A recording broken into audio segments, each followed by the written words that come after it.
¿Qué rol tienen las emociones a la hora de gestionar el dinero? ¿Qué hacer si tus ingresos caen y necesitas acomodar tu economía? ¿Por qué tenemos la tendencia a caer en inversiones fraudulentas? De todas estas cosas y muchas más hablamos con Paula Huelfo. Paula es consultora internacional especializada en inclusión financiera y banca abierta. Es la creadora de Ley de Ahorro, una comunidad donde asesora a personas y empresas. Mi nombre es Maxi Japes y esto es Ponerse en Marcha. Hola Paula, ¿cómo estás? Bienvenida al podcast Ponerse en Marcha. Hola Maxi, muchas gracias por la invitación. Bueno, un placer tenerte aquí. A ver, lo primero que quería preguntarte, Paula, es cómo surgió lo de Ley de Ahorro, cómo nació esta influencer financiera. ¿Podés contarnos un poco sobre tu historia en relación a esto? Sí, claro. Bueno, si nos remontamos a varios años atrás, yo empecé a tener un trabajo propio, digamos, cuando estaba en la secundaria, para poder empezar a pagar mi viaje de egresados. Básicamente compraba golosinas y después las vendía en el colegio, y con eso me pagué el viaje de egresados, entonces de repente tenía un sobrante y no sabía bien qué hacer. Después, bueno, terminé el colegio, me quedé trabajando en un lugar que estaba haciendo una pasantía en un estudio contable y cada vez podía ahorrar más. Y no tenía nadie cercano que supiese invertir ni saber quizás de una manera formal, digamos, cómo administrar el dinero. Entonces empecé de manera autodidacta. Y después con el tiempo empecé a, bueno, a aprender, también a ayudar a amigos, a mi familia con estos mismos temas. Terminé estudiando actuario en la UBA y me convertí en asesora financiera. Y en el medio Ley de Ahorro nace como un hobby. Mis amigos me obligaron a abrir el Instagram para compartir un poco todo esto que yo había aprendido y que les comentaba a ellos. Eh, y con el tiempo la verdad es que se transformó en mi trabajo, así que así es como surgió. Wow, impresionante. Y a lo largo de este camino, que me imagino que fue muchísimo tiempo ahí de dedicación, de prueba y error, como todas estas cosas, ¿qué obstáculos te has encontrado en el camino y cómo los has sorteado? ¿Qué cosas sentiste al principio que, no sé, no funcionaban o que no encontrabas la manera y qué has hecho para resolverlos? Bueno, el primer obstáculo fue el falta de educación financiera, digamos, ¿no? El no saber bien qué hacer con el dinero, no saber a quién recurrir. Hoy en día, bueno, con la tecnología también es cada vez más sencillo, ¿no? También en sus inicios, empezar a invertir en la bolsa requería ciertos mínimos, que me acuerdo en su momento, mi primera cuenta comitente, mi primera cuenta de inversiones, tuve que transferir el equivalente a uno o dos sueldos, y hoy en día con muy poco dinero se puede empezar, Claro. es mucho más accesible.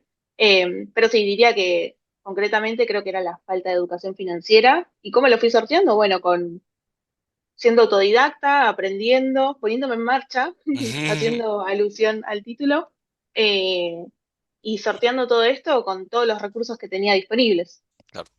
Genial. ¿Sabes que hay algo muy curioso de este nuevo, por así decirlo, entre comillas, trabajo de influencer? Que en una investigación que estoy haciendo sobre carreras profesionales, sobre la motivación en el trabajo, me encontré que se hizo una encuesta en toda Latinoamérica y que se le preguntaba a los jovencitos en edades de secundaria, bueno, ¿qué te gustaría hacer cuando seas grande? ¿No? La famosa pregunta que a todos nos han hecho a lo largo de la vida, ¿no? Bueno, en el puesto número uno en la mayoría de los países de Latinoamérica está la palabra influencer. O sea, en sus diferentes versiones, tal vez streamer, youtuber, pero bueno, todos como muy cerca de esa categoría, ¿no? Así que para los que, no sé, los quinceañeros de nuestra época, este es el trabajo deseado, ¿no? Sé que no tenés 15, tenés algunos más, no tantos más, pero no tenés 15, pero en tu caso, que no somos de la misma generación, en tu caso te has encontrado con este trabajo de que los jovencitos de ahora tal vez sueñan, ¿no? Que entiendo que parte de tu trabajo es influencer y además haces otras cosas, ¿no? ¿Cuáles son las ventajas y las desventajas de ser una influencer financiera? Bueno, las ventajas creo que vienen más de saber que estás ayudando a otras personas a mejorar su economía personal y la realidad es que para todo necesitamos dinero, entonces los estás ayudando a cumplir sus objetivos. llegar en caso de que no sepan cómo llegar y si no, llegar más rápido. Y también en contextos macroeconómicos tan complejos como el actual, ¿no? Tenemos una Claro, inflación súper alta, la moneda se va devaluando acá en Argentina, pero también en distintas partes del mundo vimos que la inflación es un tema bastante complejo. Eh, entonces creo que la educación financiera es algo que todos deberíamos tener, todos ujú, deberíamos saber cómo optimizar nuestra economía personal. Entonces creo que lo más lindo es eso, el contacto con la gente, cuando te agradecen, ayudarlos, básicamente. Eso es lo que más me gusta. de acu- Y lo más difícil, que creo que cada vez, siempre que uno se expone, bueno, está expuesto a la opinión de otros, que quizás, digamos, en el cara a cara sería distinto, pero bueno, atrás del celular o de un teclado hay gente que, bueno, tiene el famoso hate que todos conocen. Por suerte no recibo tanto, yo creo que es porque no aparezco tanto yo en lo que es mi perfil, sino que aparece más mi avatar, pero es difícil, sobre todo en momentos como el actual, que bueno, toda la polaridad política está a flor de piel en todo el mundo, entonces cualquier cosa que vos hables de economía, si bien siempre trato de ser lo más objetiva posible, hay gente que le cae bien, hay gente que le cae mal, hay mucha sensibilidad alrededor de todo esto, entonces es como que hay que tener cuidado, no solo en lo que decís, sino cómo lo decís. claro. ¿Y cómo has manejado alguna vez que te ha tocado un hater ahí siendo tan ofensivo, hiriente, a veces hasta personal? ¿Cómo lo manejaste? La mayoría de las veces fue más desde el lado machista. Ah, También ser mujer en un ámbito históricamente masculino como son las finanzas no es tan sencillo. De hecho, bueno, hoy estamos cerca de la fecha del Día de la Mujer y salió una estadística en la que solo el 11% de las matrículas de asesores financieros en Argentina pertenecen a mujeres. Así que siendo parte de ese 11%, claramente somos minoría y a veces eso se siente. Entonces, es algo que creo que se ejercita con el tiempo, hay que tomarlo como de quien viene, hacer autocrítica cuando es necesario desde ya, pero también entender que hay gente que lo dice con maldad o desde la ignorancia, entonces entender de dónde viene el comentario y hacer como una introspección de, bueno, ¿realmente tiene razón esta persona o es una agresión porque está en las redes y es un hater y ya? Como hacer esa distinción me parece que es importante. sí, sí, totalmente. Bien, y saliendo un poco del odio y volviendo al amor, seguramente has tenido a lo largo de estos años alguna historia, algún caso de alguna persona que, producto de tus consejos, de tu asesoría, has ayudado, has colaborado a que mejore sus finanzas. ¿Te acordás algún caso, alguna anécdota? ¿Tenés algún ejemplo para contarnos? Sí, la verdad varios. Yéndonos a algo bastante reciente, desde gente que por ahí quería irse del país a trabajar afuera y obviamente ganando en pesos es difícil juntar el dinero necesario, bueno, para demostrar fondos para una visa, para efectivamente hacer el viaje. Eh, Bastante gente que se puede hacer ese tipo de visados afuera, que los ha ayudado y bueno, después también me piden asesoramiento desde allá para ayudarlos con su economía en el exterior. Después amigos cercanos que el otro día literalmente una amiga me dijo, me cambiaste la vida desde que Wow. empecé a invertir y la verdad es que poder aportarle algo tan importante como es ayudar a concretar sus objetivos, en el caso de mi amiga es que se está mudando sola, la verdad es que es súper lindo. Eh, y después, bueno, pensando el año pasado acá que hubo elecciones en Argentina, que fue un año muy volátil, tengo muchos inversores, inversoras que me han dicho, si no fuese por vos, realmente estaría llorando. Una chica me dijo eso, estaría llorando. No puedo creer haberme diversificado y estar hoy en día con haber aprendido tanto. Entonces, la verdad es que es muy enriquecedor. Excelente, qué lindo. Eso hace que tenga sentido, ¿no? Lo que haces. Genial. Exactamente. Y volviendo un poquito a lo que charlábamos antes sobre la famosa palabra educación financiera, ¿sí?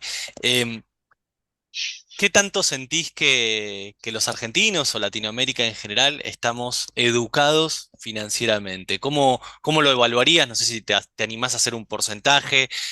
¿Cómo estamos con respecto a este tema?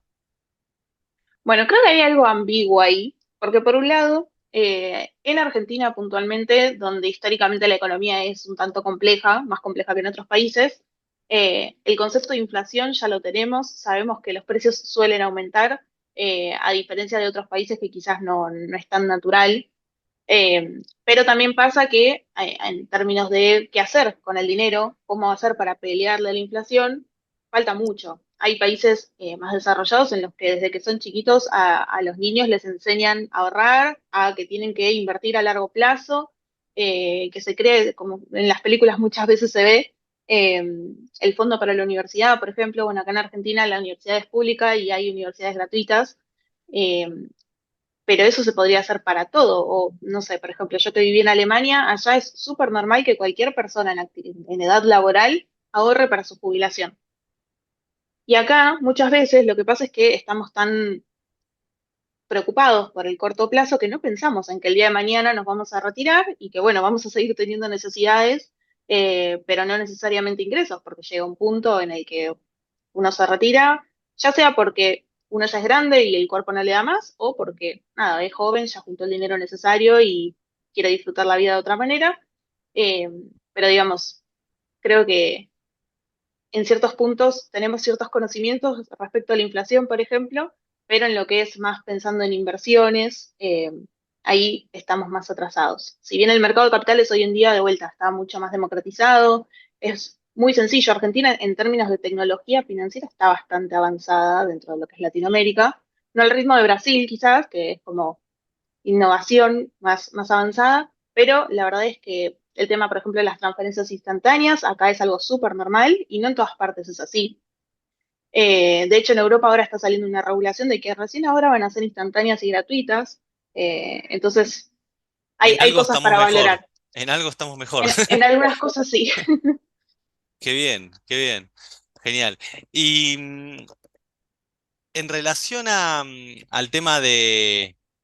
Me gustaría entrar en el tema de el dinero y las emociones, porque como vos bien sabés, por lo menos mi línea de trabajo, ponerse en marcha y todo lo que hago está atravesado por desarrollar esta actitud, este ir para adelante, este emprender. Y todas esas cosas tienen que ver con el manejo emocional, con cómo uno se siente y en todas las cosas que hace en la vida. Y una clave, obviamente, es el dinero, algo que nos atraviesa a todos. ¿Sentís que hablar de dinero es un tabú? Sí, desde ya. Ni hablar, sí, en cuanto a lo que es todo, la gestión, pero sobre todo, por ejemplo, en cuánto gana uno, o a veces, mismo volviendo a este tema, no para ser repetitiva, pero el tema brechas de género, hablar entre mujeres que hacen las mismas tareas, por ejemplo, o mismo con hombres, obviamente, pero hablar de cuánto gana cada uno es súper tabú. No es cómodo en general, o la gente notas que está incómodo. Eh, ¿Y es sentís más, que hay en gente otros que lugares eso se habla más naturalmente? sí, la verdad que sí. En otros países, o bueno, yo la verdad que pude conocer varios lugares y gente de muchos lugares distintos, y siento que acá en general en Latinoamérica es bastante tabú el tema de hablar de dinero en sí mismo. Y de hecho acá en Argentina, no sé si te pasa, pero cuando uno dice, sí, a mí me gusta tener mucho dinero, es como, no está tan bien visto. Y la realidad es que todos queremos hacer cosas, para todos necesitamos dinero, entonces tener dinero no está mal, todo lo contrario, nos facilita llegar a nuestros objetivos. Mientras lo hagamos de una forma lícita y que no dañemos a nadie, tener mucho dinero, me parece que todos queremos eso, ¿no? ¿Quién no quiere tener dinero para viajar, para disfrutar de la manera en que cada uno desee? Pero sí, me parece que es bastante tabú. Bien, qué interesante esto que decías de decir, me gusta tener dinero, quiero tener mucho dinero, que es algo que en todos estaríamos de acuerdo, pero por el otro lado, esa cierta hipocresía, esa cierta imagen negativa del que tiene mucho dinero, porque siempre está la sospecha de cómo lo hizo, ¿no? Siempre hay el manto de oscuridad de si fue lícito o no, si fue haciendo fraude o no. Tal vez tengamos tantos ejemplos negativos que nos hemos tal vez un poco sesgado, lamentablemente, ¿no? A la imagen del exitoso en términos económicos, ¿no? De esta imagen de tener mucho dinero asociado a algo de oscuridad, ¿no? ¿Puede ser algo así? Sí, totalmente. Yo creo que hoy en día, también con el tema, lo que mencionabas antes, ¿no? Estas nuevas formas de trabajo, los trabajos como ser influencer que antes no existían, también hace que uno se pueda dedicar a lo que realmente le gusta, porque la realidad es que trabajamos un montón. Buena parte del día estamos trabajando, ya sea que trabajemos por nuestra cuenta o en relación de dependencia, Entonces, si no nos dedicamos a algo que nos gusta, la verdad que es muy difícil. Y yo siempre creo que si te dedicas a lo que te gusta y haces las cosas bien, el dinero llega como una consecuencia, que sí o sí, si sos consistente, sos constante, permaneces en el tiempo, haces las cosas bien y te gusta, el dinero llega. Para mí es así. Totalmente, coincido. Y es más, déjame agregarte una más a lo que ya dijiste. Y además agregás valor a los demás, que es algo que vos hacés. Totalmente. Que ahí, de ahí viene mucho el flujo de dinero también, ¿no? Porque cuando la gente valora lo que haces, termina después siendo retribuido. Exacto. Me imagino que en tu caso también te habrás preguntado esto de que, bueno, le pasa a todos los que somos creadores de contenido y que dedicamos muchas horas a este tema, ¿no? El tema de, bueno, yo doy, gratis, gratis y gratis. Si entran a la cuenta de Ley de Ahorro, van a encontrar ahí una enciclopedia, un cronista financiero de consejos, tips, un montón de información de muchísimo valor, que es gratis y que cualquiera puede ahí utilizar y que lleva mucho tiempo. Me imagino la cantidad de horas. Aparte, hay diseño detrás, hay editores, hay un equipo también que muchas veces acompaña para que eso se vea lindo estéticamente, cosas que mucha gente no conoce, ¿no? Que no está en el mundo de la creación de contenido, cuánto trabajo hay detrás de lo gratis, ¿no? Eh, ¿Cómo eso cómo eso lo has manejado para después convertir esto en un emprendimiento viable? Bueno, comenzó como un hobby. La verdad es que no había una intención de monetizarlo directamente. Sabía, porque este pensamiento que comentaba recién, de que el dinero llega como una consecuencia, es algo que tengo hace muchos años en mi mente. Hace casi 5 años que tengo ley de ahorro y fue surgiendo solo. La gente me fue pidiendo primero consultorías, después los cursos, después el asesoramiento, después la manera que encontré fue la suscripción para poder realmente, llegó un punto en el que eran tantas personas las que necesitaban asesoramiento que no podía yo sola, entonces necesité agrandar el equipo. Y ahí ese efecto multiplicativo que decías vos, cuando uno aporta valor, la gente lo entiende, te retribuye y llega un punto en el que uno también termina dando trabajo a otros. Claro, Y es como un círculo virtuoso, ¿no? En el que hay valor por todos lados para todos y de forma positiva, ¿no? Desde ya. excelente. Bien. Eh, Volviendo un segundo al tema del dinero y las emociones. Si tuvieras que elegir una emoción, cualquiera, ¿no? Puede ser miedo, ansiedad, incertidumbre, tristeza. Pueden ser las positivas también, alegría. eh, ¿Cuál sentís que es la emoción que más se asocia con el concepto que tenemos del dinero o las finanzas? Y yo creo que hoy en día en Argentina incertidumbre, Mm, pero en mi caso yo lo siento como tranquilidad. Yo siento que si haces las cosas bien, llega un punto en el que a largo plazo básicamente puedes hacer lo que quieras porque sabes que tenés ciertos hábitos o cierta estructura que te permite relajarte en otras cosas. Es decir, la organización yo creo que te permite ser flexible en otras cosas. Por ejemplo, decir, bueno, que de hecho es algo que voy a hacer. Me voy de viaje. Me voy de vacaciones cuando quiero, me voy de viaje y de repente me compré un ticket para un recital en Barcelona para ir con mi mejor amiga, que ella vive allá, y desde siempre fuimos juntos a un recital en particular de un artista y vamos a ir. Entonces un día me levanté y dije, bueno, me compro la entrada para el recital para ir a ver a los Jonas Brothers con mi mejor amiga, como hacíamos cuando éramos chiquitas, que ahora volvieron, y poder hacerlo. Entonces realmente no es algo que se construye de un día para el otro, no es que yo un día empecé a trabajar y al otro día ya tuve esta libertad. Yo hoy tengo 29 años, hace más de 10 años que trabajo y lo fui construyendo con el tiempo. Entonces es disciplina, pero hay que dar ese primer paso, porque si no, no llega nunca ese momento. Pero concretamente creo que la emoción, sí, es incertidumbre, ansiedad en general, pero que si a largo plazo uno se organiza, eso se transforma en tranquilidad, porque el dinero es una herramienta. Totalmente de acuerdo.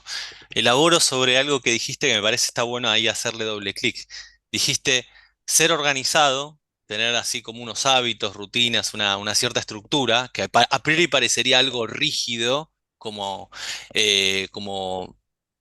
vieja escuela, por así decirlo, te permite la flexibilidad. O sea que son como una paradoja, ¿no? El orden y la estructura te permite la libertad y la espontaneidad, ¿no? Es un Exactamente. medio para, un medio Sí, sí, para. sí. Por eso qué importante poder primero construir esta base sólida, ¿no? De orden, de planificación, de hábitos, de control, para luego relajarme y poder disfrutar de todo eso, ¿no? Porque hay muchos que quieren pasar al paso 2 directo, ¿no? Quieren saltar a la Sería línea. lindo, pero, pero es difícil. Requiere sí o sí primero estos primeros pasos de estructura y luego sí relajarse. Pero Bueno, sí, es inevitable. contanos un poco para vos si nos tuvieras que dar algunos tips así chiquititos, que obviamente al que le interese más sabe que tiene que ir a Ley de Ahorro y ahí está toda la información mucho más ampliada, pero por lo menos, ¿cuáles sentís que son esos primeros pasos? A ver, para la persona que quiere llegar a donde estás vos, que tiene la chance ahora, Paula, de decir, me voy a Barcelona a un recital y todo está, digamos, bajo control. ¿Cuáles son los primeros pasos? Creo que lo primero y principal es entender la dinámica de uno con su propio dinero. Entonces, paso número uno que se puede empezar a hacer desde hoy mismo, accionable al 100%, es empezar a registrar los gastos. Los ingresos, si uno tiene ingresos fijos, es más fácil. Si tiene ingresos variables, va a requerir que también anotes como con más detalle los ingresos. Pero creo que empezar a entender cómo es tu dinámica con el dinero es la clave. Empezar a registrar los egresos. El paso número dos sería empezar a armar un presupuesto. Una vez que tenés eso, entender para qué objetivo querés empezar a ahorrar. Si no tenés ningún objetivo, puede ser para el futuro en general, y después verás para qué lo utilizas. Pero algo clave es empezar a ahorrar, ni bien uno cobra, ya sea el sueldo fijo, ahí separar el dinero. Entonces, ponerlo como una categoría de egreso, por ejemplo, el ahorro, y ya separarlo ni bien llega, porque si uno espera a ahorrar lo que queda a fin de mes, bueno, muchas veces no queda nada porque, bueno, te dieron ganas de salir, de hacer esto, de hacer lo otro, que está perfecto, pero ponete un presupuesto para salidas, ponete un presupuesto, no sé, para comprar ropa.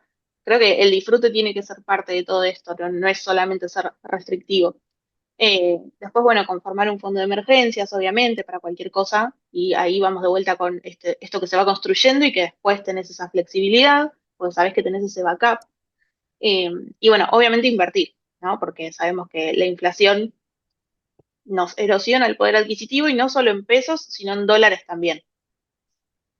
Sí, que tenemos también inflación en dólares, que para los Exacto. argentinos es una variable que directamente como que a veces desconocemos, ¿no? Sentimos como el dólar como la absoluta estabilidad, pero tampoco lo es, más que nada en Así los es. últimos años, ¿no? Sí, de hecho el otro día estaba viendo, hay una calculadora que te calcula la inflación en dólares y veía, por ejemplo, si vos tenías $10.000, que depende para quién, puede ser mucho, puede ser poco, pero $10.000 en el 2019, hace 5 años, no es tanto. Si querías comprar algo de $10.000 en el 2019, hoy necesitabas un 20% más, o sea, $12.000, y en solo 5 años. Entonces, imaginémonos si ahorramos mucho más largo plazo, ¿qué pasa si no invertimos? Realmente es algo que a veces no lo tenemos en cuenta porque obviamente la inflación en dólares es mucho menor a la del peso, pero en solo 5 años necesitamos un 20% más para comprar lo mismo. Entonces, me parece que obviamente ahorrar no es lo mismo que invertir, pero a veces no tomamos noción. Tal cual. Muchos, con más que dicho, muchos, los pocos que pueden, esto de compro dólares, siente que esa es la inversión, pero en realidad no lo es mucho más que eso. Y hablando de inversiones, ¿te pasó, Paula, que alguna inversión te saliera mal? ¿Perdiste plata? Sí, creo que cualquier persona que te diga que invirtiendo nunca perdió dinero te está mintiendo. Eh, Mi peor inversión fueron unas letras en dólares, que igualmente, y acá viene obviamente todo esto de, bueno, depende del perfil de riesgo de cada uno, el objetivo que tenga. Un momento en el que había reperfilamientos, estaban a un precio súper, súper atractivo, y yo tenía ahí un dinero que sabía que no iba a usar, entonces, que era capital a riesgo, yo sabía que era capital a riesgo, y dije, bueno, invierto en esto, que eran letras en dólares. Después las reperfilaron y bueno, al día de hoy sigo teniendo bonos de esos canjes y esa fue mi peor inversión. Eh, pero bueno, de vuelta, ese tipo de inversiones así más arriesgadas, si uno decide hacerlas, primero, entender por qué y segundo, que sea con dinero que no está comprometido. Ese dinero yo sabía que incluso si lo llegaba a perder al 100%, no me afectaba, entonces sí, inversiones malas, inversiones existen. Eh, y creo que es muy importante ahí la gestión de los riesgos. Claramente. Siempre obviamente se recomienda, como vos has hecho y lo decís, es que sea un porcentaje muy chiquito, ¿no? Dentro de lo que destinás a inversiones, ¿no? Exacto. Sí, sí, todo lo que sea riesgo, saber que si uno quiere invertir en algo que sea arriesgado, porque obviamente hay opciones más conservadoras, más moderadas, pero si uno ve algo que puede ser súper atractivo, lo más probable es que sea arriesgado. Entonces, entender que ese dinero está justamente sujeto a riesgo y que sea un monto pequeño, un porcentaje pequeño de nuestra cartera. Tal cual. Sin embargo, y acá déjame abrir un poco la polémica, fíjate qué tentadores son estos cantos de sirenas de inversiones con porcentajes fenomenales. Y pasa una y otra vez. Eh, Pasa con las estafas piramidales, que hace poco acá en Argentina tuvimos una muy conocida que prometía rendimientos en dólares imposibles de lograr, por lo menos de la manera más o menos normal, que se cayó todo como ahí, como un castillo de naipes. Pero de así hay miles de ejemplos. Y pasa y sigue pasando. Aunque salgan a la luz, se caigan, todo el mundo pierda plata, después la gente como que vuelve a invertir y confiar. Pasó también con el mundo cripto y con todas estas cosas que prometían rendimientos astronómicos. ¿Por qué crees que volvemos a caer en esto? Y yo creo que es la falta de educación financiera, Ujú. porque siempre, como regla general, hay una relación entre el riesgo y el rendimiento. Si algo nos ofrece mucho rendimiento potencial, sabemos que tiene que tener mucho riesgo. Entonces, primera bandera roja cuando vemos algo así es, si nos dicen que es una inversión segura y que rinde un montón, lo más probable es que sea una estafa. Y después entender cuál es el riesgo detrás de la inversión. Como, viste, recién charlábamos esta inversión que a mí me salió mal, eran bonos del Estado. O sea, yo sabía cuál era el riesgo detrás y sabía que existía una probabilidad de impago. Y por eso tomé la decisión de hacerlo con cierto capital que yo decidí destinar a riesgo. Pero sí, he conocido gente que no sabía o no sabía detectar este tipo de estafas y perdió mucho dinero con, bueno, no sé si querés que las mencionemos, pero muchas empresas que prometían rendimientos astronómicos, como decías, y que eran seguros, supuestamente. Entonces, primero, toda inversión tiene un riesgo. Si alguien te dice que una inversión es segura, ahí ya hay que prender una primera alarma y esta relación riesgo-rendimiento. Como para tener una referencia, el mercado a nivel en Estados Unidos, las acciones anualmente en promedio rinde aprox un 10%. Entonces, diez una por acción ciento que en dólares. Sí, sí, anual, eh, algo que te dice que te rinde un 20% y que es seguro, bueno, ya ahí hay algo raro. claro. Sí, sí, muy bien. La palabra seguro hace toda la diferencia, porque puede ser que rinda más de un 20, pero posiblemente sea algo muy arriesgado. Exacto. Así que creo que es un gran consejo para todos los que estén escuchando esto, que estas dos palabritas juntas es como ahí la primera señal de alarma para tener cuidado y ser más prudente, ¿no? Alto rendimiento y la palabra seguro no se llevan bien, ¿no? Y no, lo más probable es que te estén estafando. Te estén estafando. Sí, sí, sí. Por más serio que parezca el proyecto, por más persona de confianza que te lo recomiende, hay que tener muchísimo, muchísimo cuidado. Y en relación al mundo cripto, ¿cuál ha sido tu experiencia? ¿Cuál es tu mirada? ¿Has incursionado? Sí, he incursionado hace ya varios años que invierto, pero también de manera prudente. Prudente. Mucha gente, por ejemplo, para traer dinero de afuera utiliza las stable coins, que Ujú. son criptomonedas que lo que hacen es tener paridad 1 a 1. En general se usan las que tienen paridad 1 a 1 con el dólar. Entonces, esas no suelen tener tanta volatilidad, pero nunca hay que olvidarnos que son activos que no están regulados, al igual que, por ejemplo, una acción o un bono. Entonces, si bien el riesgo del precio no es tan alto como cualquier otra criptomoneda, sí hay un riesgo detrás de, bueno, es algo que no está regulado y no sabemos qué puede llegar a pasar. Cada criptomoneda detrás tiene todo, distintos protocolos, distintas empresas, distintos mecanismos para mantener esa paridad. Entonces está bueno si uno se quiere meter en cualquier tipo de criptomoneda, investigar, bueno, cuál es el roadmap, cuál es el white paper, cuáles son los mecanismos de validación que están detrás. Eh, pero sí, he incursionado, me gusta mucho, pero también es una parte pequeña de mi cartera. Bitcoin y Ether es lo que más tengo en este momento. Ujú. Bueno, ahora está subiendo, pero veníamos de Estamos unos en años el... que Sí. sí, Ahora estamos en ahora momento de all time high, o sea, de récord, ¿no? Sí, sí, sí, sí. Y obviamente uno a veces se engolosina y dice, ay, ¿por qué no compré más? Y después cuando baja decís, ay, compro y bajé, y bajó.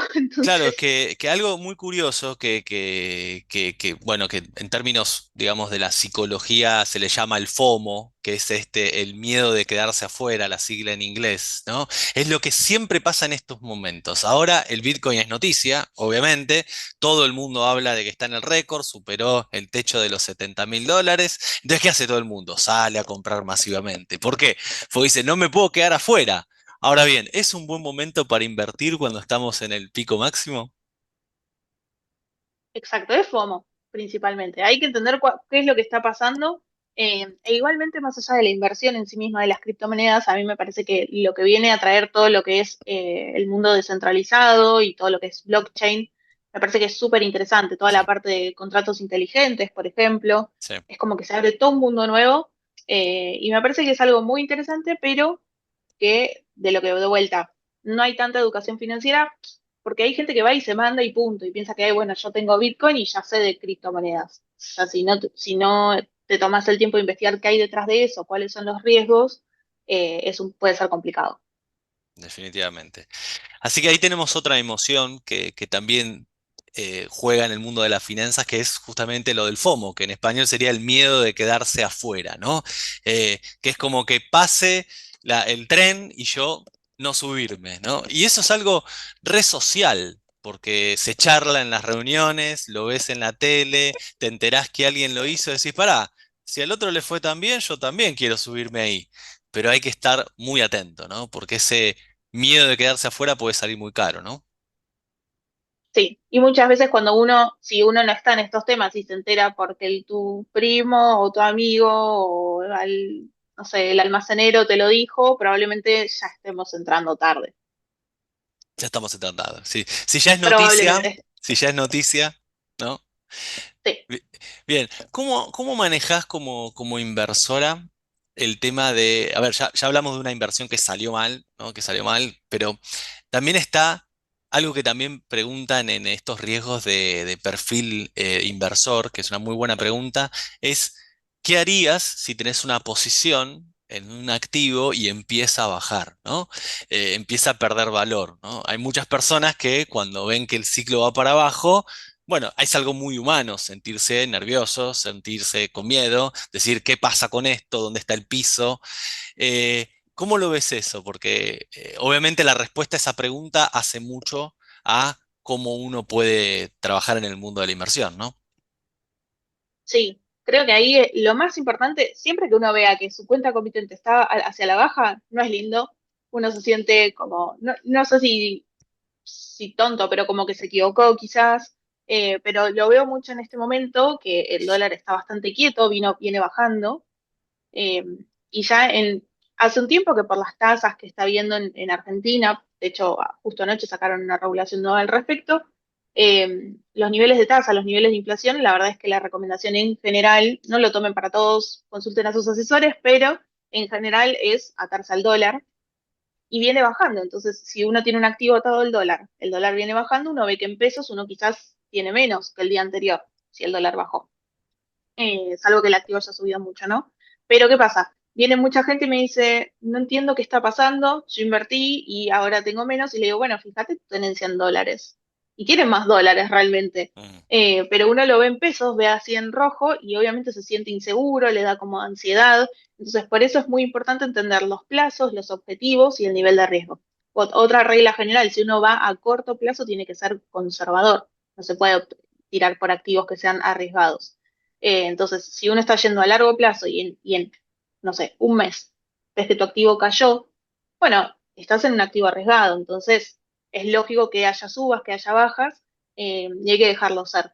Pero sí, sí. obviamente una cosa es decirlo y otra cosa es entrar en tu cuenta comitente, verlo en rojo, eh, y ahí obviamente las emociones entran en juego y siempre se dice que en inversiones hay que dejar las emociones afuera, pero la realidad es que es muy difícil. Muy difícil. Entonces, creo que ahí el recurso es siempre entender el por qué hiciste cada inversión. Más allá, incluso creo que todos deberían tener asesores financieros para sobrellevar estos contextos, pero incluso teniéndolo, si tu asesor, tu asesora te dice, te recomiendo este activo, yo siempre insisto en que la persona entienda qué es lo que está haciendo y no que simplemente vaya y lo compre porque yo se lo dije.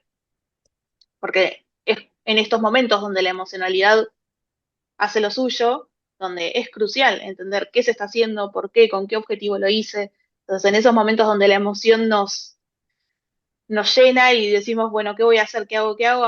Nos agarra la ansiedad. Bueno, es importante este recurso de, bueno, ¿por qué lo hice? ¿Con qué objetivo?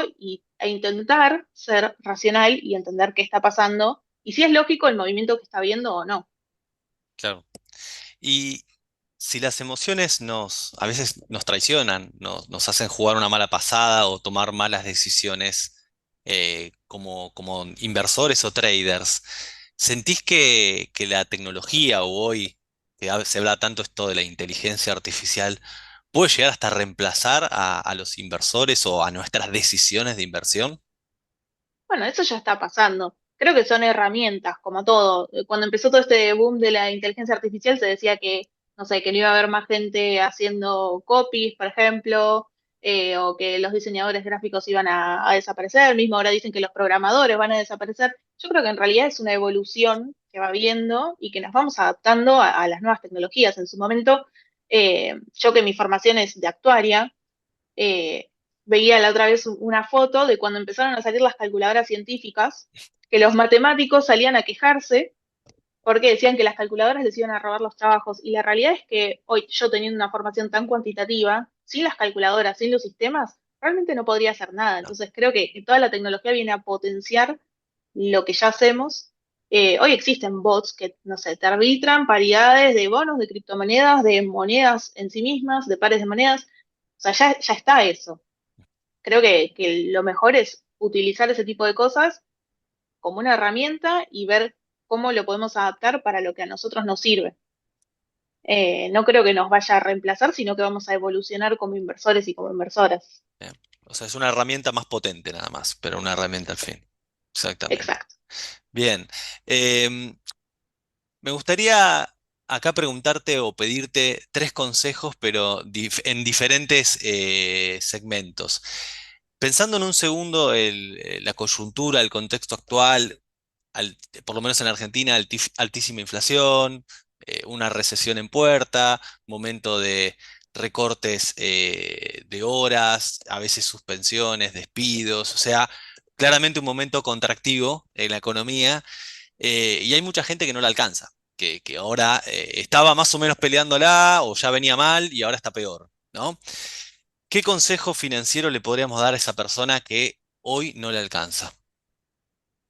Bueno, por un lado, creo que hay cosas que podemos hacer de inmediato y otras que llevan más tiempo, ¿no? Lo que podemos hacer de inmediato es empezar a ver en qué se nos está yendo el dinero y estos pasos que decía anteriormente de empezar a rastrear los gastos, los ingresos, armar el presupuesto. Pero llega un punto también en el que el ajuste de los gastos tiene un límite. Uno tiene que seguir pagando o el alquiler o los impuestos, o sea, hay cosas de las cuales uno no puede evitar. Entonces, si ya hiciste todo eso, justo hace poquito saqué dos posteos sobre estos temas, Ah, qué bueno. eh, si ya hiciste todo esto e igualmente no te alcanza, obviamente la variable que hay que ajustar es la de los ingresos. Si no tenés chance o no te da el tiempo, porque obviamente hay gente que trabaja mucho y no le da el tiempo para tener otro trabajo, tampoco me parece que está bueno que haya que tener tres trabajos para poder sobrevivir, eh, es empezar a formar algún tipo de habilidad para en el futuro sacarle un rédito. O sea, lo primero que lo que ya podemos hacer es empezar a ajustar ingresos, organizar nuestras finanzas. Pero llega un punto que ahí hay un límite y creo que ahí es el momento de pasar a eh, generar más ingresos, si se puede, de inmediato, pero creo que siempre lo bueno lleva tiempo.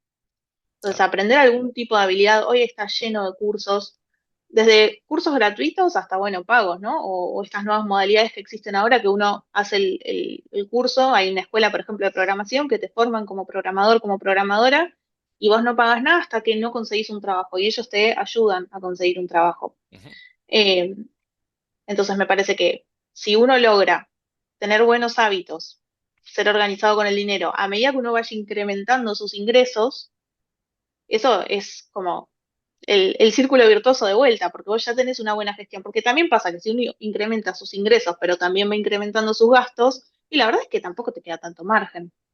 Eh, Entonces, paso número uno, hacer lo que se puede controlar hoy, que es la parte de los gastos, pero también pensar en cómo mejorar la parte de los ingresos.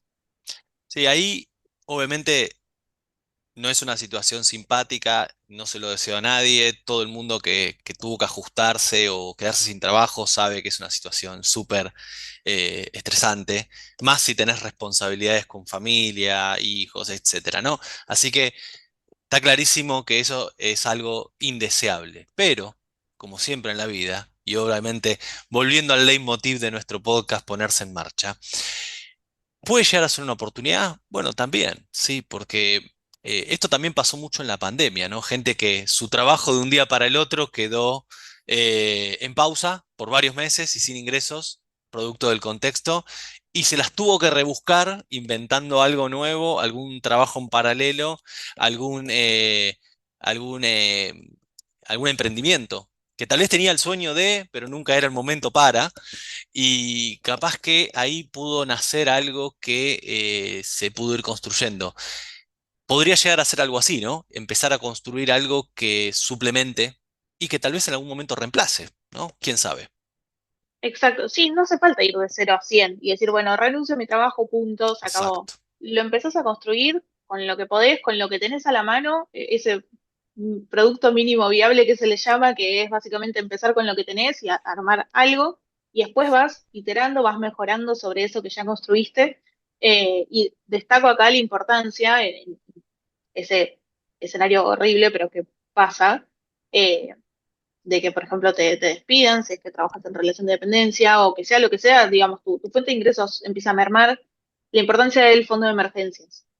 El dinero nos compra tiempo, querramos o no. Por ejemplo, si uno no la está pasando bien en el trabajo y quiere dedicar el tiempo para empezar a aprender una habilidad y no le da el tiempo, si tiene un fondo de emergencias, por ahí puede reducir las horas de trabajo, por ejemplo, y usar esas horas para aprender una habilidad y después empezar a trabajar con eso. Me pasó con una chica que asesoró hace unos años, que ella trabajaba en salud y la verdad es que, como sabemos, lamentablemente el rubro salud es muy complicado. En Argentina no se gana muy bien en general, ni hablar si se trabaja con obras sociales prepagas, que te pagan a 3 meses o cuando les parezca. Eh, y empezó a estudiar programación y ahora trabaja para el exterior. Entonces, son cosas que llevan tiempo, llevan esfuerzo, obviamente, pero que a la larga rinde sus frutos. Bien. ¿Cuánto, cuánto meses estimás que tiene que ser el fondo de emergencia? O sea, de qué porcentaje o monto hablamos? Bueno, eso es muy, creo que es muy personal. Creo que para No, no el arrancar. signo pesos, sino cuántos ingresos mensuales, por así Sí, sí, decirlo. sí, para arrancar creo que 3 meses Tres sería como el meses. primer objetivo. Después ideal, si bueno, si no lo puedo agrandar a 6 meses, un año, como para decir estoy súper tranqui si me pasa algo. Pero creo que así como un primer objetivo, ponerse 3 meses, me parece que está muy bien. Genial, genial. Bien. Eh, Así que, a ver, pese a a la dificultad del contexto, a la situación así tan compleja de verse ahí con una economía complicada, uno también puede ir invirtiendo ese tiempo tal vez más libre que uno tiene para generar cosas nuevas y tal vez un poco como te pasó a vos, ¿no? Porque empezó como un hobby, empezó como algo en paralelo y mira hoy día, después de unos años, dónde estás, ¿no? Así que yo cuando tengo estas conversaciones sobre, bueno, me gustaría hacer algo aparte, ¿qué hago? Me dicen, Maxi, ¿qué hago? ¿A qué negocio existe? Decime, viste como el consejo de plata rápida y fácil ya. Decime en dónde me meto, como si fuera la próxima criptomoneda, ¿no? Y yo le digo, olvídate de eso. La pregunta está mal orientada. Es, ¿qué te gusta a vos? ¿Qué disfrutás? ¿Qué te apasiona? ¿Qué te interesa? ¿Qué te gusta leer o escuchar, aunque no ganes dinero con eso? ¿No? Más cercano, como vos contabas hace un ratito, Pau, de tu hobby, ¿no? De tus intereses, que yo creo que si uno se dedica a esas cosas, como vos bien decías, tarde o temprano los ingresos llegan, ¿no? Si tiene constancia, perseverancia, etcétera, ¿no? Pero me parece que si uno tiene que empezar a desarrollar alguna habilidad afuera, estudiar algo o empezar algún emprendimiento, nunca olvidarse del componente interés, o sea, de la parte más intrínseca de hacer lo que me gusta o por lo menos cerca, ¿no? ¿Cómo lo ves? Sí, estoy totalmente de acuerdo.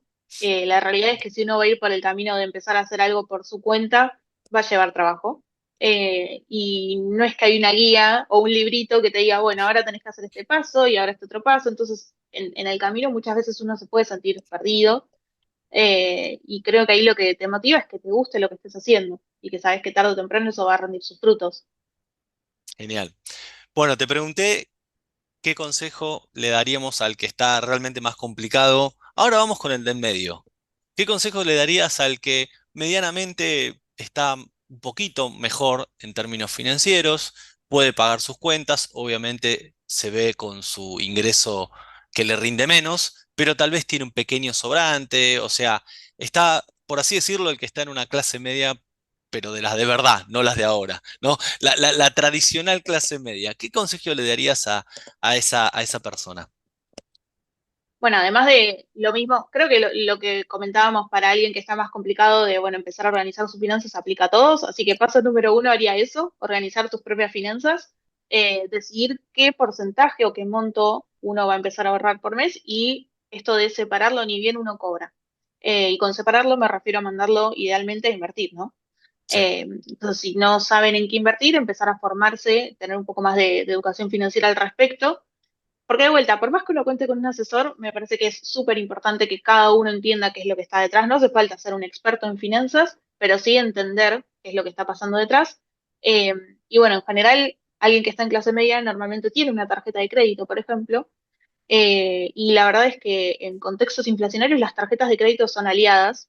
A veces están muy demonizadas como el dinero también, pero si se usan con responsabilidad, la verdad es que nos pueden servir y mucho, porque por ejemplo uno puede, si uno tiene la plata en este momento y va, en vez de ir al supermercado y pagar con débito o con efectivo, yo hago una compra, no sé, 50.000 pesos. Yo tengo esos 50.000 pesos en este momento. En vez de desembolsarlos y dárselos al supermercado, uno puede pagar con la tarjeta de crédito que básicamente patea ese consumo porque le va a estar pagando el mes que viene. Y ese dinero, en vez de dárselo al súper, lo que hace es invertirlo en un fondo común de inversión súper conservador. De vuelta, vamos a ir a corto plazo porque estamos hablando como mucho un mes, entonces corto plazo, conservador. Optamos por uno de estos fondos que se le suelen llamar money markets y en vez de haber desembolsado esa plata y punto, lo pusiste a invertir y antes de pagar la tarjeta, antes del vencimiento, lo rescatas ese dinero y con eso pagas la tarjeta. Entonces, a fin de mes, al momento de pagar el resumen de la tarjeta, vas a tener los 50.000 que habías puesto inicialmente, más un interés que se te generó un rendimiento. Y bueno, la verdad es que de esa manera, siempre que sean gastos que uno igualmente iba a hacer, ¿no? No es que uno, bueno, me compro todo lo que quiero, total, paga la tarjeta de crédito. eh, Esa es una alternativa para lo que es consumo en general. eh, Organizarse con las finanzas, definir ese porcentaje o monto a ahorrar, separarlo ni bien se cobra e invertirlo. Así que inversiones ahí, en el momento en que tenemos un ahorro, tiene que empezar también el tema de las inversiones. claro, excelente, bien, muy buen consejo. Y por último, ¿qué consejo le daríamos al que, a los pocos afortunados que están más acomodados, que obviamente la crisis impacta a todos, pero no van a ver, no van a verse en una situación de tener que hacer ajustes drásticos de los gastos, simplemente tal vez tendrán que ahorrar un poco menos, pero la variable de ajuste ahí es el ahorro. En estos casos de crisis, ahora en este momento recesivo, ¿sentís que para ese perfil existen oportunidades? ¿Las hay? ¿Cómo lo ves? Sí, desde ya. Bueno, esto que dicen oportun crisis, ¿no? Siempre que hay alguna crisis se puede aprovechar de alguna manera. Siempre hay algún tipo de inversión que se puede llegar a hacer. Hablo de inversiones ya no necesariamente en la bolsa, no sé, alguna propiedad que esté a muy buen precio y uno quiere comprar una casa. Ojo, yo no creo que la casa sea una inversión, pero hay gente que tiene como deseo tener la casa propia y está perfecto. Entonces, en estos momentos puede ser un buen momento para buscar alguna de ese tipo de oportunidades, alguien que necesite el dinero y esté vendiendo. Viste que a veces pasa, uno ajusta, si está ajustado, tiene una propiedad y necesita el dinero, bueno, ajusta el precio, ¿no? Entonces, aprovechar algo de eso puede ser. Y después pensar en el largo plazo. Pensar en, bueno, ¿cuándo me quiero retirar? Porque también esto es algo de estas épocas que quizás antes no se pensaba, ¿no? Antes, no sé, la época de nuestros papás, ni hablar de nuestros abuelos, era, bueno, empiezo a trabajar en un lugar y me jubilo ahí, punto, se acabó, hasta que sea la edad. Y hoy en día sí se habla de este movimiento bueno, retirarse temprano. ¿Por qué esperar a ser grande para tener el tiempo? pero obviamente para retirarse hay que tener dinero. Entonces, si uno está en una posición en la que tiene un sobrante interesante, puede empezar a pensar en su retiro y su retiro temprano también. Quizás lo más probable es que, no sé, si uno dice, bueno, yo me quiero retirar a los 45. Bueno, lo más probable es que a los 45 por ahí quieras seguir haciendo algo, no es que te quieras quedar sin hacer nada, pero ¿sabes qué? Tenés la opción, Tenés opción. porque hoy en día cualquier persona de esa edad, lo más probable es que quizás no tenga esa opción de decir, bueno, dejo de trabajar por el resto de mi vida. Eh, entonces, si uno, sobre todo si es joven y ya tiene el poder de esto, la verdad es que es mucho mejor porque con poquito, si uno invierte muy a largo plazo, se hace la magia del interés compuesto, ¿no? Que es básicamente uno invierte, genera intereses sobre eso, o un rendimiento, lo suma y entonces ese porcentaje es cada vez, el porcentaje es lo mismo, pero como lo calculás sobre una base de dinero más grande, tiene un efecto multiplicativo, exponencial en realidad. Eh, entonces creo que para este tercer, digamos, clasificación que me planteas, creo que haría eso, pensar en el largo plazo y aprovechar oportunidades que puedan encontrarse. Excelente, buenísimo. Muchas gracias. Bueno, ya estamos llegando casi al final, así que vamos a ir ahora a un bloque muy importante que se llama el cuestionario ponerse en marcha. Son una serie de preguntas cortitas que me gustaría que nos respondas para conocerte un poco más y, bueno, sacarte acá, exprimirte en los últimos minutos con todo tu conocimiento. Así que la primera pregunta del cuestionario sería, ¿qué hábito o rutina, o mismo una creencia, tenés que ha sido clave para ser quien sos hoy? Bueno, creo que siempre tener presente por qué estás haciendo lo que estás haciendo, tener fe en uno mismo, que a veces es difícil. Sobre todo en las mujeres está esto del síndrome del impostor y todo eso. Bueno, eh, creo que es algo que requiere un poco de autodisciplina, pero creo que con disciplina y con fe en uno mismo, justamente saber que lo que estás haciendo tiene un sentido, que lo estás haciendo por algo, para que, bueno, los días que uno quizás está más desanimado o las cosas se ponen un poco difíciles, seguir adelante igual. Porque si uno depende solo de la motivación, a veces la motivación no está. Entonces, cuando está, genial, pero cuando no, el recurso ahí es la disciplina, me parece. Eh, entonces, creo que sí, básicamente ser disciplinado y entender el por qué, porque si no, no vas a ser disciplinado. Interesante, gracias. Vamos con la segunda. ¿Qué hábito, rutina o creencia no tenés y tal vez hoy estás trabajando para desarrollar? ¿Estás en algún proceso consciente de esto lo tengo que mejorar? ¿O mismo hay algo que estás procrastinando que sentís que lo tenés que combatir? Sí. Eh, bueno, por un lado, el tema de priorizar ciertas cosas, me cuesta mucho decir que no, y es algo en lo que estoy trabajando, porque también uno cuando empieza con el tiempo, digamos, de vuelta, las cosas llegan solas y aparecen muchas oportunidades, pero tampoco uno puede abarcar absolutamente todo. Claro, Y el día tiene 24 horas y obviamente hay cosas respecto al trabajo y cosas respecto a la vida personal que ese equilibrio a veces no es tan sencillo cuando, se te presentan muchas posibilidades. Entonces, saber decir que no, a qué decirle que no y cómo decirlo que no de una forma asertiva, creo que eso es en lo que más estoy trabajando hoy en día. genial, buenísimo, gracias.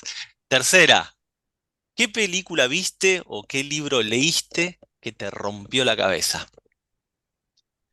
Bueno, creo que fueron varios libros más que nada. En general no soy de ver tantas pelis, pero hay un libro que leí en unas vacaciones, hace casi 2 años ya, mis últimas vacaciones, que es La psicología del dinero de Morgan Housel, Ujú. que me hubiese gustado leerlo cuando empecé en todo este camino de las finanzas. Es de psicología del dinero, justamente, de economía conductual, que también es un campo que descubrí que me gusta mucho, quizás estudie algo referido a eso en algún momento.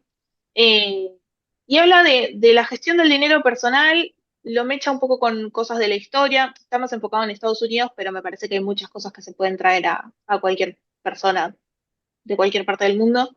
Eh, es un libro muy sencillo de leer, porque a veces lo que pasa es que con los libros de finanzas, viste, se hacen un poco pesados, o si no tenés cierto lenguaje técnico, es difícil seguirlo. Este creo que es súper accesible la verdad está muy, muy bueno, así que lo recomiendo. Excelente recomendación, lo conozco, gran autor.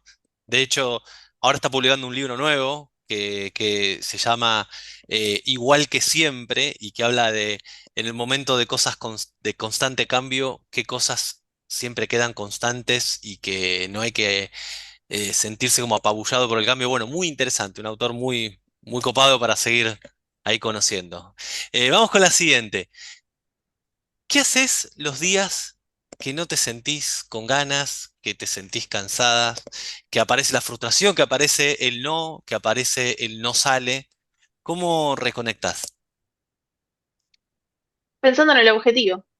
Yo creo que si uno no tiene un objetivo es muy difícil. Es como decir, bueno, querer ponerla en Google Maps, bueno, decime cómo ir, bueno, ¿a dónde?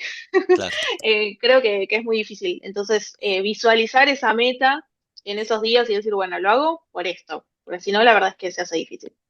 totalmente. Y por último, ¿qué consejo le darías a alguien que se siente estancado? Que piensen qué le gusta o qué le gustaría hacer. Porque creo que de ahí después uno va pudiendo construir un plan, o quizás no tan metódicamente, tan formal, ¿no? Pero decir, bueno, hoy estoy mal, ¿qué me gustaría? ¿Qué, quién me gustaría ser? Y después empezar a ver qué recursos tengo, a dónde quiero ir. Muchas veces, si uno está estancado, lo más probable es que quizás no conozca directamente a alguien a quien pedirle un consejo, o sí, quizás sí, y es más fácil, pero creo que moverse, o sea, entender a dónde quieres ir y empezar a moverse, sea como sea, porque después a la larga las cosas llegan si uno se mueve. Excelente, fantástico. Bueno, muy bien. Ya estamos llegando al final y me gustaría preguntarte si hay algo que no te pregunté o que te gustaría que le cuentes a la audiencia bueno, que no te haya preguntado. ¿Hay algo más? No, creo que fuimos tocando un montón de temas, muy interesantes todos, tanto personales como más profesionales, pero eso, creo que el tema de hacernos cargo de nuestro dinero, hacernos cargo que, bueno, si estoy en una situación en la que no me gusta, obviamente siempre pensando, hablando desde el punto de alguien que tiene las necesidades básicas cubiertas, ¿no? No podemos decir que cualquiera, que alguien que vive en el medio de la selva sin nada puede hacer lo que quiera, pero probablemente si están escuchando este podcast es porque tienen las necesidades básicas cubiertas. Entonces, pensar a dónde queremos llegar y hacernos cargo bueno, si no estoy en la situación en la que quiero, ¿qué puedo hacer al respecto, no? Y pensarlo siempre desde el lado de lo que a uno le gusta, porque realmente vivimos en un mundo que está en constante cambio, las cosas se mueven todo el tiempo, el contexto económico tampoco acompaña tanto en este momento, es complejo, entonces, si no tenemos algún tipo de motivación, tenemos que aferrarnos a algún objetivo para esos días donde la motivación no es lo que abunda. Qué importante esto, Pablo, de hacerse cargo, porque no solamente en el dinero, en todas las cosas de la vida, pero qué tanta postura de víctima, de queja, de echar culpas hacia la afuera, ¿no? Existe en tantas personas. Y el dinero justamente no está ajeno de esto. Hay mucha gente que se victimiza, que dice yo soy así, o esto es lo que gano, o es lo que hay, y se queda estancada en esa situación, cuando lo primero que tiene que hacer es mirarse en el espejo, ¿no? Y hacer una autocrítica y hacerse cargo. Y bueno, como vos bien decís, ¿no? Ponerse en acción. Sí, yo creo que siempre hay algo más para hacer, para pensar, eh, y en tal caso hablar con gente distinta. A veces también nuestro círculo es como que uno, viste, esa frase que dice que uno es el promedio de las 5 personas que nos rodean, eh, entonces empezar a moverse en otro círculo si uno no encuentra tampoco lo que está buscando en la gente cercana, una vez que ya se hizo cargo, ¿no? Tal cual, tal cual. Buenísimo. Bueno, Pau, ¿cómo te podemos encontrar las personas que le interese seguir en contacto con vos? ¿Dónde te puede encontrar? Bueno, mi Instagram es @ladyahorro. Ahí van a encontrar un montón de información sobre finanzas en general, info sobre los cursos que brindo, la suscripción al asesoramiento mensual si les interesa invertir y tenerme de asesora.